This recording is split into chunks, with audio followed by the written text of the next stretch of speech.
마태복음 5장 9절의 말씀입니다. 마태복음 5장 9절의 말씀입니다.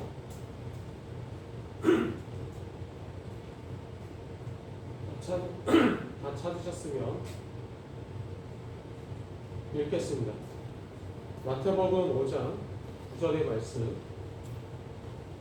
화평하게 하는 자는 복이 있나니 그들이 하나님의 아들이라 일컬음을 받을 것입니다. 아멘. 이 말씀을 뽑은 이유는 우리 마음속에 하나님의 화평이 있기를 바라는 마음으로 이 말씀을 뽑았습니다. 우리 교회 가운데서 또 많은 교회 가운데서 정말 나타나야 되는 모습이 어떤 모습일까라고 우리가 지켜봤을 때 다양한 모습들이 나타나지만 최종적으로 정말 예수 그리스도의 모습이 나타날 거라고 우리는 바라보고 있습니다.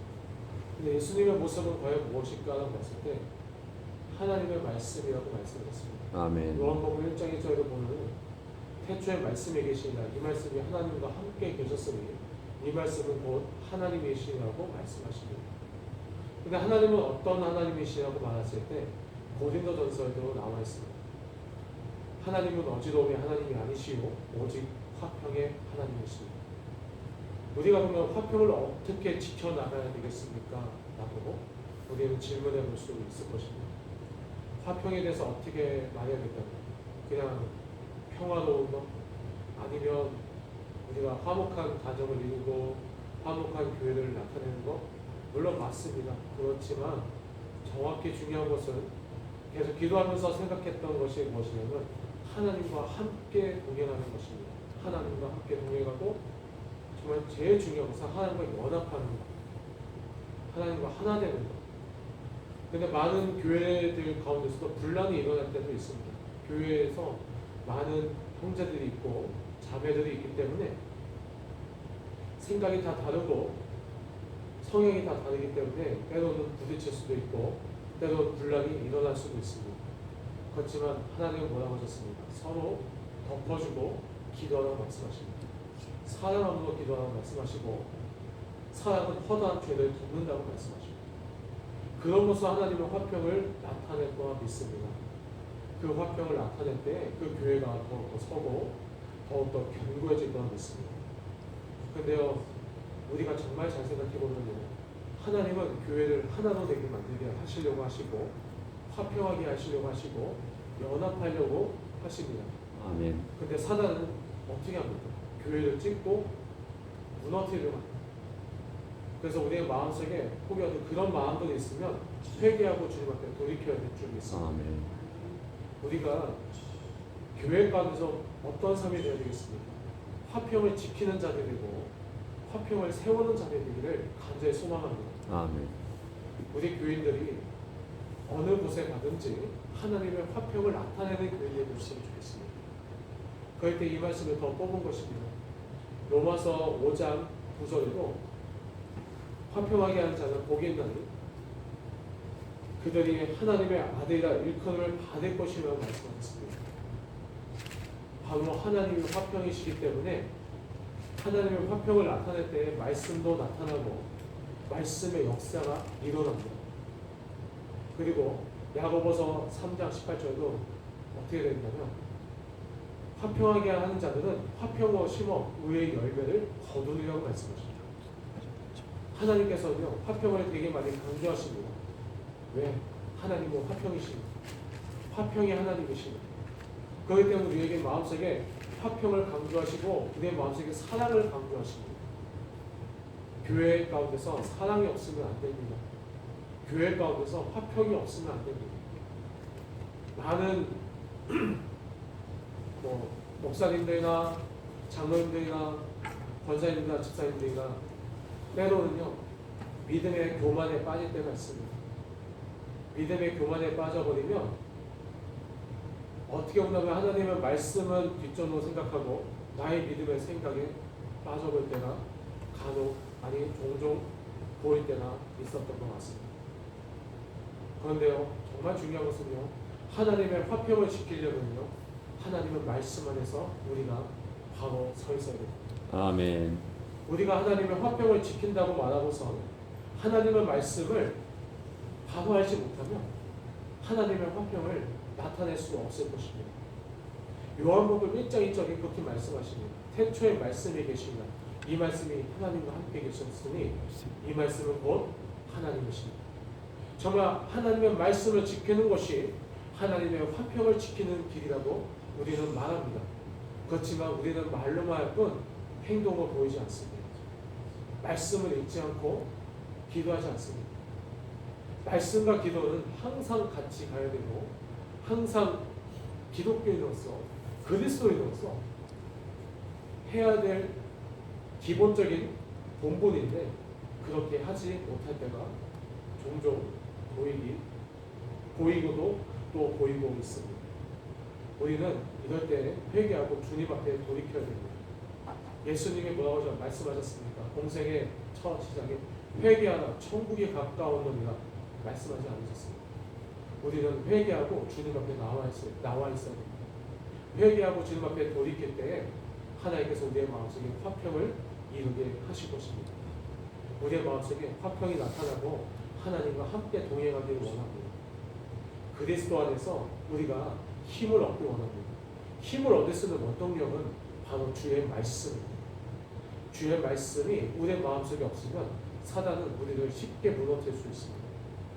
제가 쭉 어제도 기도하면서 많은 것을 생각해 봤습니다. 사단이 제일 두려워하고 제일 두려워하지 않는 게 무엇일까? 교회 가운데서 제일 두려워하지 않는 부류는 말씀과 기도가 없는 사람입니다. 말씀과 기도로서 무장하지 않고 자기의 생각에 빠져있는 사람들입니다. 교만하고 자만에 빠져있는 사람들입니다. 그런 사람들은 사단을 절대 두려워하지 않습니다. 그 사람들은 그냥 내버려둬도 사단은 내버려둬도 알아서 무너지니까 살짝만 건들 뿐입니다. 그렇지만 사단이 제일 두려운 사람이 누구십니까? 사단이 제일 두려운 사람이 누구입니까? 바로 주의 말씀과 기도로서 무장한 사람입니다. 왜요? 그들은 하나님을 움직이기 때문에. 사단은 압니다. 주의 말씀 안에서 기도하는 사람들이 하나님의 역사를 불러일으킬 거라고 했어요. 그렇기 때문에 사단은요, 어떻게든 우리의 마음속에 안 좋은 마음을 주려고 합니다. 안 좋은 생각 주려고 합니다. 야, 너가 기도한다고 해서 될 것 같냐? 그러면서 화평을 깨려고 합니다. 하나님과의 화평을 깨려고 합니다. 왜? 하나님과의 화평이 견고해지고 튼튼해지고 튼튼해질수록 하나님의 역사가 더욱더 나타나기 때문에 사단은요, 어떻게든 우리의 마음속에 안 좋은 생각 주고 안 좋은 마음 주고 계속 그렇게 하려고 합니다. 근데 말씀에도 뭐라고 했습니다. 빌립보서 4장 7절도 하나님의 평강이 지극히 뛰어나신 하나님의 평강이 그리스도 예수 안에서 너의 마음과 생각을 지키시라고 말씀하십니다. 아멘.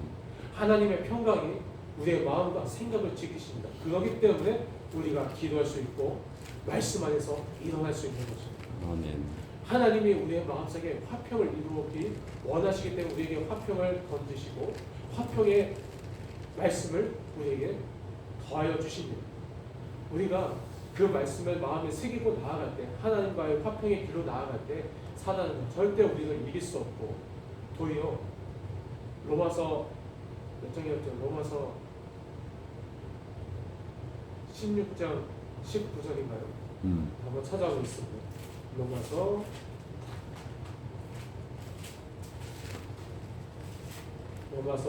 16:19. 16:19 로마서 16장 19절부터 20절까지 보면은 너희의 순종함이 모든 사람에게 들리는지라 그러므로 내가 너희로 말미암아 기뻐하노니 너희가 선한 데 지혜롭고 악한 데 밀어나기를 원하노라. 평강의 하나님께서 속히 사탄을 너희 발 아래서 상하게 하신다. 아멘. 우리 주 예수의 은혜가 너희에게 있을지어다. 아멘. 순종한다고 말합니다. 여기서 순종한다고 말하고 기뻐한다고 말하고 그런 마음들이 모일 때 바로 하나님의 화평이 나타날 것입니다. 하나님이 우리에게 보여주시는 두 삶을 제가 많이 생각합니다. 이스라엘 왕의 첫 번째 왕인 사울과 두 번째 왕인 다윗을 생각해봅니다. 근데 우리가 사울은 어떻습니까? 사울은 주님이 명령 내리지 않습니다. 아말렉 사람들 다 진멸하라. 거기 있는 거 다 살려두지 말고 다 직면하고 말씀하시는데 결론적으로는 어깁니다. 뭐 좋은 거 남겨두고 뭐 아주 좋은 양이나 소나 이런 거 남겨두고 그 다음에 사모님한테 그렇게 변명합니다. 아 이거 병사들 많이 힘들었으니까 좀 줘야 되지 않겠습니까? 뭐 이러면서 변명을 하지만 사무엘이 뭐라고 합니까? 순종이 제사보다 낫다 하지 아니하였나이까 말합니다. 하나님께서 원하시는 것은 바로 순종입니다. 아멘. 하나님께서 원하시는 것은 주의 말씀에 경청하고 순종하고 하나님과 화평하는 길일 것입니다. 근데요, 다윗은 어떻습니까? 다윗은 사울을 죽일 수 있는 기회가 충분히 있었습니다. 뭐 2번인가 3번 정도 있던 걸로 기억하는데 그럴 기회마다 부하들 옆에서 말합니다. 지금 사울을 죽이면 당신이 왕이 됩니다. 그러니까 빨리 하셔야 됩니다. 라고 말했을 때 다윗은 어떻게 말합니까? 저는 기름 부은 사람이라고 말합니다. 하나님의 기름 부은 사람을 내가 어떻게 죽이겠냐 말하고, 그리고 사무엘상 23장인가 거기서도 보면은 주님이 어느 마을을 구하라고 말씀하십니다. 다윗한테 나 마을 어느 마을 너 블레셋인가요? 제가 말씀을 잠깐 봤을 때 23장이었었던 것 같은데 그 일날을 구하다가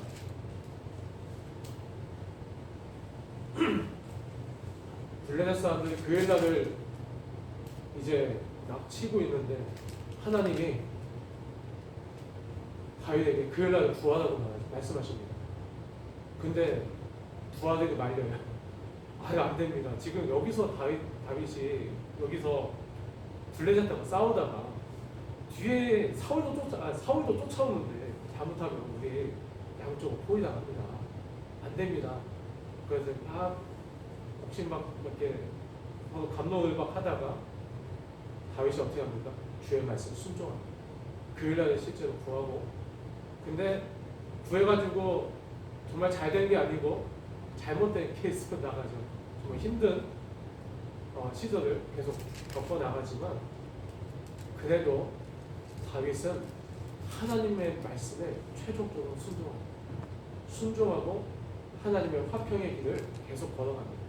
화평의 길이라는 것이 우리에게는 뭔가 꽃게 같고 금괴같이 느껴질 수도 있겠지만 때로는 힘들고 때로는 눈물 나는 길일 수도 있을 것입니다. 다윗처럼 어떻게 보면 눈물을 흘릴 수도 있고 어떻게 보면 많이 힘들어할 수도 있을 것입니다. 배를 쫄쫄 굶을 수도 있고 어떨 때는 쫓기는 신세도 될 수도 있는 길이 화평의 길일 것입니다. 그러나 그 끝에는 하나님의 영광이 나타나고 하나님의 화평이 진정으로 일어납니다.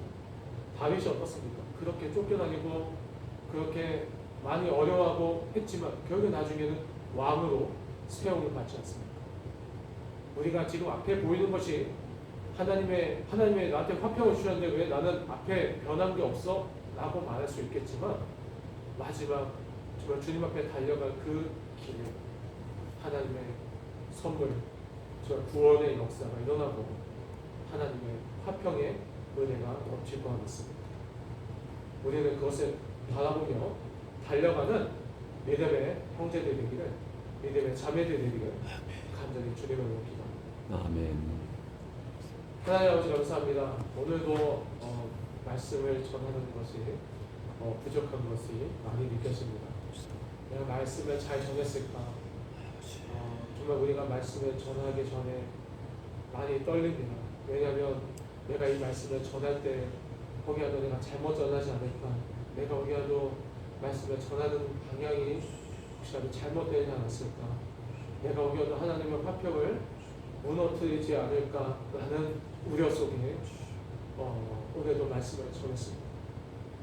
그러나 성령께서 우리의 마음속에 화평을 얻게 하시고 우리의 마음속에 하나님과 하나 되는 역사가 일어나게 된다면 주여, 내가 말하는 것이 아둔하고 내가 말하는 것이 어리석다 할지라도 주여 감사하며 나아갑니다. 이것이 도리어 하나님의 영광을 나타내고 하나님의 말씀의 능력을 나타내기 때문입니다. 주여 나는 지혜 붙지 못하고 저는 심히 바보 같은 사람이다. 그러나 오늘도 주의 말씀에 의지하여 말씀을 전하고 또한 기도했습니다. 하나님 은혜를 더해 주시고 자비를 더하소서. 하나님 우리 교회와 우리 좀 행복한 교회와 행복한 교회 가족들에게 하나님의 화평의 역사가 일어나게 하여 주시기를 간절히 기도합니다. 주여 우리가 사울처럼 믿는 것이 아니라 다윗처럼 주님 앞에 나아가게 하여 주시옵소서. 다윗처럼 주님 앞에 나아가서 하나님의 말씀이 그 무엇보다도 소중하다는 것을 우리로 알게 하여 주시고 하나님과 화평하며 나아가게 하여 주옵소서. 주여 화평하게 하는 자들은 하나님의 아들과 일컬음을 받을 것이라고 말씀하셨습니다. 그러니 주여 하나님의 아들 딸들이 되어 그리스도 안에서 기쁨으로 나아가게 하여 주시고 사탄도 건들지 못하는 믿음의 견고한 군사가 되어 그리스도 안에서 화평의 역사를 나타내게 하여 주시옵소서. 오늘도 잘 전했는지는 모르겠지만 주 앞에 감사드리며 나의 주 예수 그리스도의 이름으로 기도합니다. 아멘. 감사합니다.